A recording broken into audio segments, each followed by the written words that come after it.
Collision mitigation braking system provides advance warning where the risk of collision is imminent, through audio and visual alerts to the driver.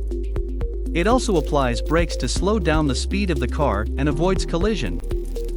The system monitors the roadway ahead when your vehicle speed is between 5 km per hour to 100 km per hour.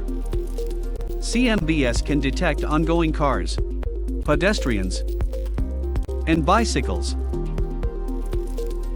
It also works efficiently even during night drives. CMBS feature is always on whenever the car is started. User can manually activate or deactivate the feature using the switch near the driver's right knee.